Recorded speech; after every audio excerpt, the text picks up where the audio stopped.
to the latest episode of the Warwick Podcastle, presented by me, Amanda Williams, one of the archivists involved in the project to catalogue the Greville of Warwick Castle collection here at the County Record Office.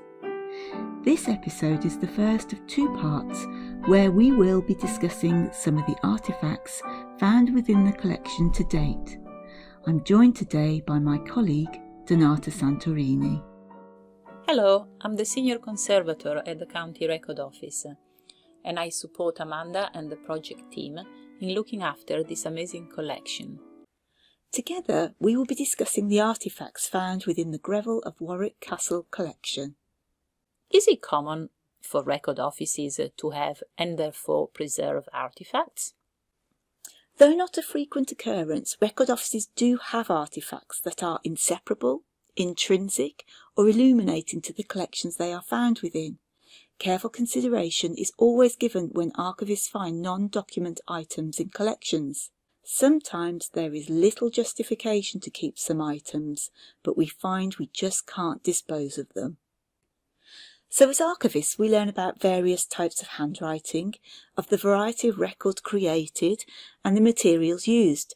We also concern ourselves with the job of best preserving documents, whilst allowing the public to access them. We don't have much expertise when it comes to objects. Yes, indeed. Some objects can present a series of problematics which differs greatly from the conservation of archival material. It is important to understand what they are made of, what are the causes of deterioration, and determine the preservation and conservation needs to increase their longevity. Donata, you are what I would describe as an archival conservator. Is that how you describe yourself? And if so, can you tell us what it means? Is this very different to a conservator of artefacts? As an archival conservator, then, how do you approach the care and conservation of artefacts? Conservation is divided in different branches. To give you some examples, you can specialize in painting conservation or furniture conservation, musical instruments, stone or clocks, or, like me, books and paper. It is important to say, though, whichever branch you choose, there is always an interdisciplinary learning and approach. To give an example, in a medieval manuscript kept in an archive, we find many organic materials. The wooden boards, the parchment pages, the fine miniatures, real works of art in their own right, the leather cover or silk at times, the gold leaf decorations, the linen to reinforce the sewing structure, the hem cords, metal clasps, and so forth. Some of these materials are also found in paintings of furniture as well as historical houses and costumes. As conservators, we draw our knowledge from several disciplines, but we also support each other a lot when we can't find solutions or face complex and multiple problems. So we're really establishing that it isn't usual practice for us to look after artefacts that are not intrinsic to an actual document. All that being said, let's get on with showcasing some of the items we've come across so far in the Greville collection. So when I say intrinsic, it leads me to think of the most common and fundamental type of artefact attached to documents found within archival collections, and that is the wax or shellac seals. We have an impressive array of seals in the Greville of Warwick Castle collection, from medieval ones up to 19th century and probably more recent than that. Some authenticate the documents, others are used to close it, such as a letter or an envelope, to keep others from reading it. So when we say authentication, we mean that it acts as a signature would today, and in fact, for the most part, a signature will come to replace a seal. It provides a proof that an individual has consented or has knowledge of an action recorded in the document. And yes, forgery using a seal did happen. On the death of a monarch, the device that made the impression on the Royal Great Seal, the matrix, would be destroyed and a new one created for their successor. And interestingly, we've been hearing about how it's been agreed now that King Charles will continue to use the seal in the interim. So the matrix was unique to the person, certainly in highborn spheres, by which we mean the image carved into the matrix that was then pressed into the seal. Now, early medieval seals have a myriad of designs on them, from the equestrian device of the most powerful men of the kingdom, depicting themselves on horseback in full armour, often with armorial shields on display, to the sedate female seals, sometimes portraying themselves standing, sometimes with birds, maybe nuns praying. We get biblical scenes, and the weird and wonderful beasts that we find. We also see items found in nature, such as flowers and fauna, and objects relating to trades. We've seen some interesting seals so far, and this red seal here bears a nice example of a merchant's mark, recognisable by the fine but still visible flag-looking object above the impression of the shield, and you'll see there's also another one next to it. Indeed, the first document does relate to a trade in sheep and large animals. The document that we thought once was our oldest document in the collection, there has been doubts raised about this, not least because the seal relates to the grandson of Henry Newburgh, who was the Earl. We think it's his grandson William that the seal belongs to, but if you look at the seal you'll see the fine detail of the battle dress for both Earl and horse, and the Earl's armorial shield. So Donata, I've mentioned the matrix. What can you tell us about these objects? Do you know how they were made and how they were used? Seals are indeed intriguing objects. Every seal, as you said, has got a story to tell. The matrix is the seal-making device. The word comes from the Latin mater, meaning mother. It is what gives origin to the seal's impression. The matrix was more commonly made out of metal, so we've got bronze, brass, copper alloy, lead, more rarely silver or gold. It was occasionally also carved into stone and gemstone. There is belief that clay and wood were also used, but possibly did not survive as well down to us. There are single matrix and double matrix. The single matrix came in the shape of rings, called signet rings, or pendants with a handle to facilitate the impression, and with loops probably for a chain. The double matrix presents two metal plates with the guide of 2 or 4 lugs, where metal pins were inserted to aid alignment of the front and back design. These were pressed against each other with the wax mixture in between. Occasionally there is still evidence of the lug's shape around the wax seal, where the surplus wax was not cut off properly to create the circular finished product. Commonly, the impression is in relief, raised above the surface, and the design of the impression is a mirror image of that of the matrix.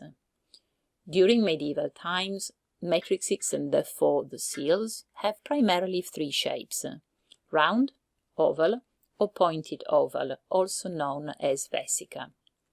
We know that vesicas were often, but not always, used by women or ecclesiastics. Let's not forget that every historical period or world location has their own characteristics when we talk about seal making. What's fascinating to me is the human evidence seen in many of the seals. So we often see finger, thumb and palm prints where the wax ball has been flattened out into the disc-like form. But I only recently found out that knuckles were used too, and we have an example of that here. There is also the possibility that a certain amount of DNA could still be present in the impression. Possibly in the future the seals could offer a complete other level of interest. That's fascinating. So I said earlier that wax and shellac make up what we know as a seal, but was it pure wax, and what is shellac, and how can we tell the difference between the two? English medieval seals are generally a mix of beeswax and resin in different percentages. Shellac is one of the resin used. It is secreted on trees by the female lac bug found in India and Thailand. The resin is then scraped off the bark and sold dry. To make it liquid, it is dissolved with turpentine or alcohol. Depending on the recipe used, the appearance varies a lot. shellac without beeswax dries out to a really high gloss sheen, and it was generally used to secure a letter shut. And I don't think we see shellac in medieval times. I think it's a later development, isn't it? Mm-hmm. So seals come in different colours. Yeah, absolutely. In this collection, we have what we call natural in all sorts of shades, from almost white to darker browns. We also have reds and green, though other colours are known to exist in collections elsewhere. I know verdigris was commonly used to make the green wax seals, and red was made from vermilion. Both were poisonous, incidentally. Were there other types of materials used, do you know? I mean, I'm guessing the brown seals are as a result of the materials used, either making them particularly dark, so very dark green or red give a brown, sometimes black appearance. But might varnish, for instance, give a darker effect over time or age? Well, yeah, regarding colours first, we also have opiment that was used to give a yellow-gold tint. Opiment is very poisonous too. It contains, in fact, arsenic. It is interesting to see that the paler seals seems to be less stable, probably because the relation between beeswax and other components like calcium or kaolin in that instance was detrimental to the long stability of the seal. We had different varnishes used and different, again, recipe, and that for sure the varnish applied to a seal would have in time darkened the appearance of it. And I think sometimes we see evidence of it looking slightly reddish on the surface of a seal. That indicates that there's varnish there. Yeah, and shellac would have been present in a certain proportion for sure. Yeah. So there are various ways they attach the seal to the document, sometimes using a strip where the document itself is cut at the bottom, almost to the end, and the seal or seals applied around the strip, and we call this a tongue or tail. And this is something I haven't seen before, 6 seals on a tongue. The tongue will evolve to become a tag because so often the tongues rip and become detached and then are lost. So this is a real find that has survived against all the odds.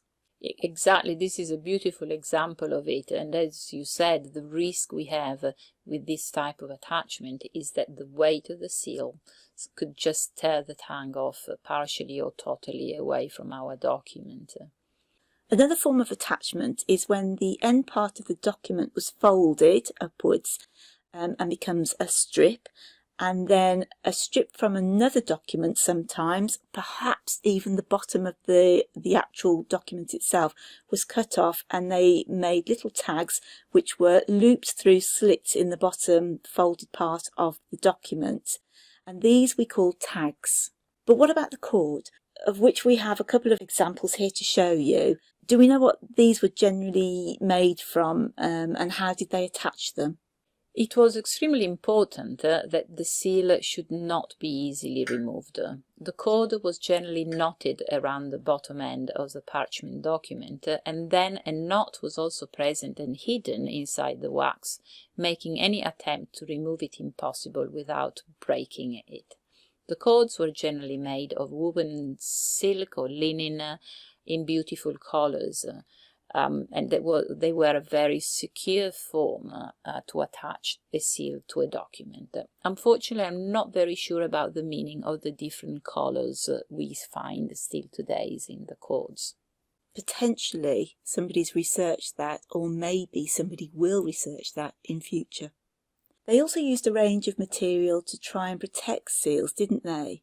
I'm used to seeing the base metal containers that we call skippets, which I think could be made from precious metals and wood also, and I know that they also use cloth bags. Protective skippets are very common.